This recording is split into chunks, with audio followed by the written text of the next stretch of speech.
asalaamaaleykum sama gars yi c'est Omzo TV officiel technicien wolof nuyu naa leen bu baax di leen ziar di la wax rek bi day gën nga si chaîne bi comme d'habitude wala day abonné te aimé vidéo yi baax a baax ba tey rek dañ leen di ñëwalaat ak beneen astuce rek si ay fonctionnalité xamante ne si rek ba tey am na ngi si whatsapp bi rek seen toujours seen dernier mise à jour bi nga xamante ne si ne moo ñëw barki dem ay fonctionnalité yu bëree bëri moo si am yow mi di nga seetaan nag bi day mise à jour go sa whatsapp très facile bi moo xam Android ngar wala iPhone demal sa Play Store wala sa App Store da ngay daati maanaam mettre en jour sa WhatsApp léegi ñu ne dugg ñu war la après yow nga dem mettre en jour ñu war la quelques astuces yoo xamante ne seen ay fonctionnalités xamante ne si ne am na yoo xamante ne mi ngi si woon am na yoo xamante ne si ne ñu si bëri duñ si bàyyi xel par exemple comme bii nii léegi ñun suñu WhatsApp boo xoolee.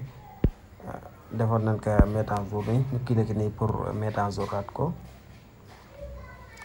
boo ñëwee fii nag boo koy mettre en jour pour bëgg yeneen détail plus d'information boo ñëwee cliquer fii rek détails yi xamante ne si ne yëpp moo nekk dernier mettre en jour bi dana la fii indil fii détails yi bëree bëri muy dernière version bi nii fii quoi version yi yëpp andil na la ko fii léegi ñun mettre en jour nañ ko pare léegi nan lay def dañuy def offrir ñu def offrir voilà ñu génn doa ñu def offrir nii suñ defee offrir nii sunu WhatsApp moo nekk nii léegi bi si jëkk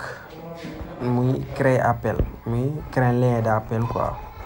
par exemple ñu cliquer nii maanaam nga bëgg a créer benn lien appel bu xamante ne si ne après koo ko envoyé rek bu si cliquer rek day daati maanaam appel bi facilement quoi bu si moo xool moo nekk nii appel vidéo moo xam bu fekkante ne da nga bëgg a def appel taille d'appel nga ñëw fii moo xam appel vocal wala vidéo yaa xool bu la si neex rek nga def ko boobu par exemple ñu defoon ko appel vocal nii ñu génn fii ngay créer bu lee mu automatiquement boo fi duggee rek daf la koy créer nii muy appel vocal bi nii bu la neex nga partage lien bi bu la neex nga copier ko kooko mën a envoyer rek bu cliquer si lien rek automatiquement appel bi moo xam bu doon ne da ngaa bëgg a def appel yoo xamante ne da nga kaa bëgg a synchroniser muy appel yu bëri yi ñëpp ngeen wax loolu très facile boo ñëwee da ngay partager lien bi nii rek comme ñu partager lien bi nii suñ beneen WhatsApp bi ñëwaat la suñ beneen WhatsApp bi lañ koy partager nii léegi ñu envoyé ko fii lii fonctionnalité bu xamante ne si ne bu bees la si yàggu si moom si seen dernière mise à jour bii nii gis nga message moo nekk nii si kaw ñu cliquer si mu yóbbu ñu sunu beneen WhatsApp bi gis nga da ngay daal di gis ne moo nekk nii automatiquement bu ñu cliquer woon fii si rejoindre bi rek dafay yóbbu si appel bi directement fekk nga partager ko yeneen nit képp ku si dugg rek daf lay yóbbu si appel bi directement quoi voilà yaakaar naa loolu moo nekk suñu première astuce bu ko defee dañuy dox suñu deuxième astuce boobu te yàggoon na si trop par exemple nu dëgg fii da nga daan envoyé nit ki message wala nit nga dégg kenn di wax nii bëggoo dagg vocal bi boobaa da ngay supprimer vocal bi di commencer waat léegi option bi am na si mi ngi si woon sax am na ñoo xamante ne si ñu yàgg daan nañ génn astuce bi daan nañ ko gis yàggoon na si trop muy fonctionnalité bi léegi boo doon vocal pour net di la nuyu wala dara nga bëgg kaa fay ba pare continuer da ngay daal di pause nii rek boo posé nii man nga cliquer waat automatiquement mu continuer waat nga commencé waat sa vocal fonctionnalité bi tamit lu si am solo la quoi voilà léegi tamit ba tey ñu demaat beneen astuce ñu war la te dañ leen ñu dajale astuce yu bëri ñu ñëw expliquer leen ko fii par exemple dañuy dem bu njëkk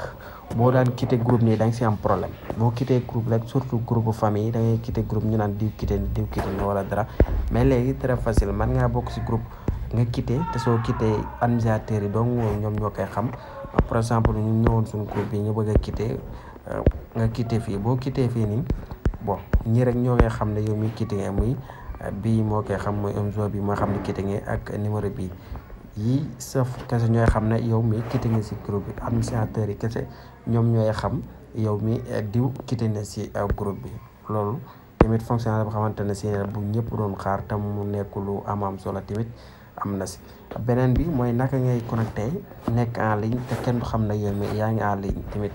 option boobu bëri na woon ñu ko doon demandé ñu ko bëggoon trop fonctionnalité boobu tamit ñëwaale na si léegi dana ñëw compte